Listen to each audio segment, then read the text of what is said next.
Track 4. Let's get into it. Purple Toupee.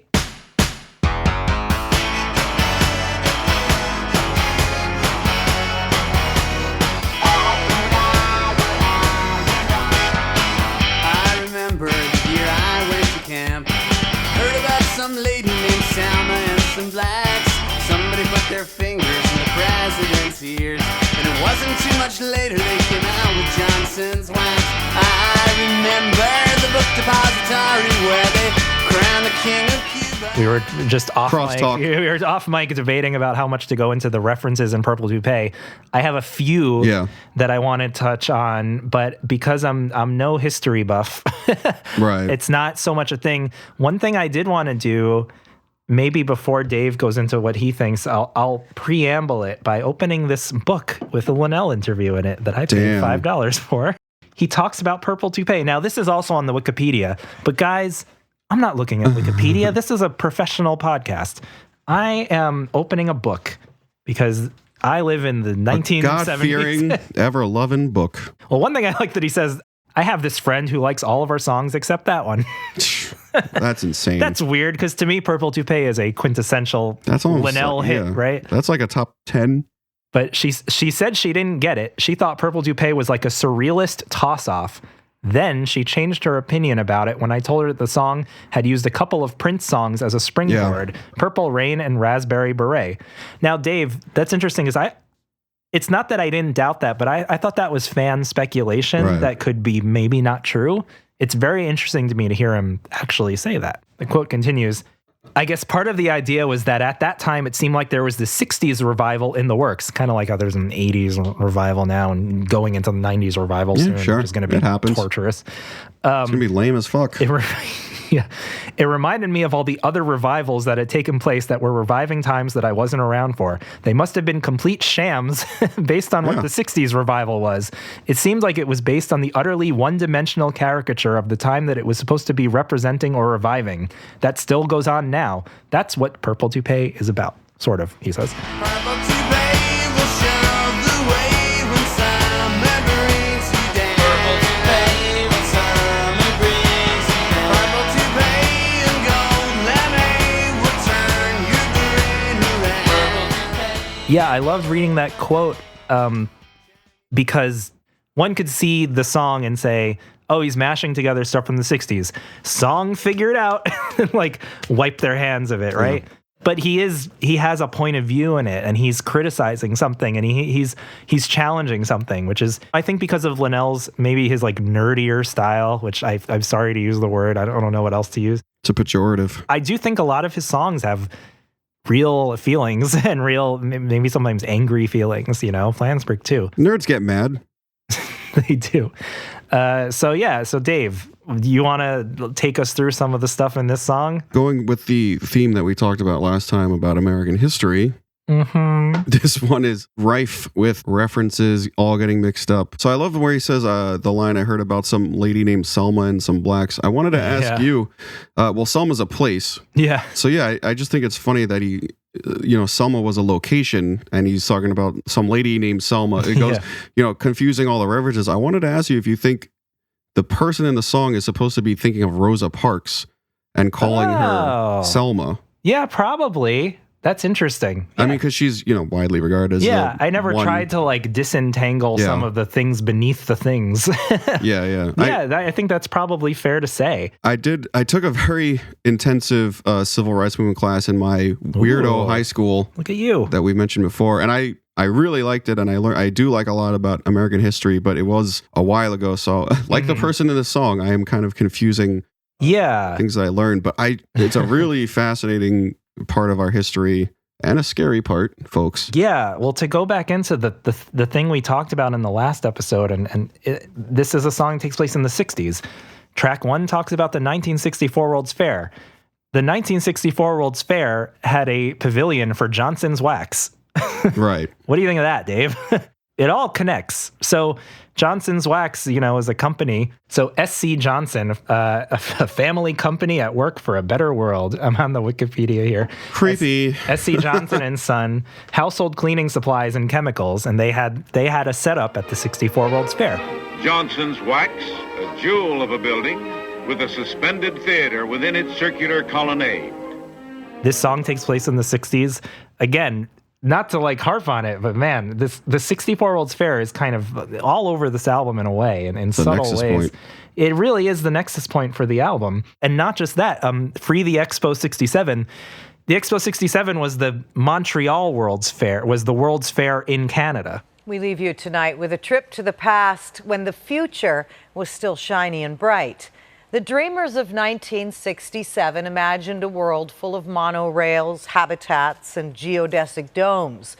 Montreal's Expo 67 made that vision a reality. Expo 67, the greatest show on Earth. After 6 months, Expo will be at the mercy of the demolition squads, but not Slaron. All the fun of the fair is international and everlasting. But the idea that you've got 2 songs in the first 4 tracks that talk about the 60s and World's Fairs in the 60s. I mean, come on, give it to me. Give it to me. I'm giving it to you. It's an album of nostalgia. There's a few things I wanted to talk about musically with this song. And this is another one that I think the lyrics they're just cryptic enough, but you can really easily see what he's doing, right? Like, fans don't really disagree on what's happening in the song. It's that a guy has jumbled together all of these events in the 60s, right? Now, as for the deeper meaning that Linnell talks about in this book, that's something that's super interesting to me because of that. But it's sort of like Anna Ang and like Lies to Little Bottle. It's like a song it's just cryptic enough to be superficially very interesting when you first hear it. But then when you actually look at the lyrics and stuff, you go, oh, I see what he's doing. Whereas, I feel the first album with stuff like Chess Piece Face, right, Rabid Child, Toddler Highway, you look at the lyrics and go, I don't see what he's doing so easily. Maybe some people do. So they're honing in a little bit. Yeah, I mean, I don't think it's... Focusing up. I don't mean it in a sellout way, of course. But I do think it's like the album is more easy to grasp. So I love the sound of the song, which it's like the guitar's very up front and the accordion's very up front. So you really hear like Linnell and Flansburgh together. I love Flansburgh's harmonies, right? In the chorus. Yeah. I really like the quality of his voice in that harmony. I think it's like doubled, but it's a certain way he sings. It almost kind of reminds me of like Spiraling Shape. He sings that in that way in the harmonies. Like it's a certain kind of Flansburgh tone. And one thing that hit me when I was listening, so the song has a lot of gaps in the music, right? So it's like... Yeah, starts and stops. Yeah, a lot of starts and stops. And it's like, to me, that you could thematically connect that to like the gaps in this narrator's memory. Oh. And I think these things are kind of work subconsciously maybe. But to me, it's really interesting that a song that's about someone who's got all these jumbled memories where things don't connect, the music is so like start and stoppy. I think that's really important to the song. Free Expo 67, till they stepped on my hair and they told me I was fat. Now I'm very big, I'm a big important man. And the only thing that's... Well, so some people think they told me I was fat was about John Lennon. Do you think that's about John Lennon? Was John Lennon... He was fat? This was on the old FAQ. He's a skinny fella. He became skinny, but when they first hit America, he was a little heavier. No. Apparently, people think that that's a reference that I remember that being on the old mailing list. When are we going to stop John Lennon shaming people? It might be a reference to that. Stepped on my hair, told me I was fat. Martin X was mad when they outlawed bell bottoms. Obviously, combining Professor X and Dean Martin. I would like to see that happen. Yeah, well, that's a good example of a lyric where when I was a teenager, I was like, oh, that's so clever. I get it. Because like I can grasp it, right? And I don't mean that as a criticism. I think that's great. Have you ever thought of this song with We Didn't Start the Fire? Oh, God. And it occurred to me kind of at the last minute. I was like, they're kind of, it's a genre of song almost to list a bunch of stuff that happened.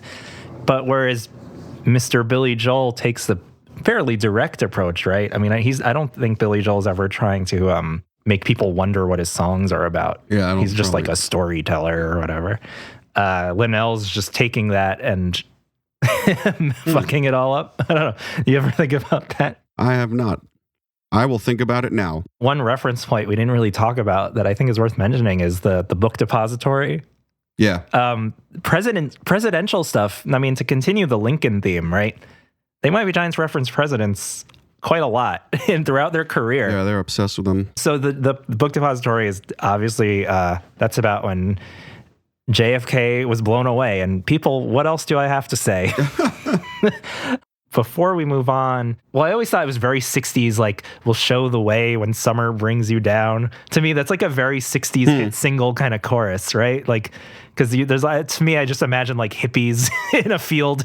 Well, also like, yeah, the summer won't bring me down, man. Well, just the whole idea of the toupee. I mean, isn't that a oblique reference to hair? Well, so here's the freaking thing with this album being so thematic. One of the last lines in the song, you know, before the end though, but he goes, after the hair has gone away, safe to say a reference to hair. Then the next track, Cajun Aquarium, is based on a song from Hair. That's why I love this album. It's not a concept album, but it's somehow it is edging towards it, right? One thing I love about the way that they musically hammer home something is they say the Purple Brigade is this is a very hippie line. The Purple Brigade is marching from the grave, and then you have these zombie likes, these monster noises. I love that it's like you're hearing the Purple Brigade coming, and it kind of is like a psychedelic. It's like a Sgt. Pepper moment. Yeah, I was gonna say Yellow Submarine kind of thing.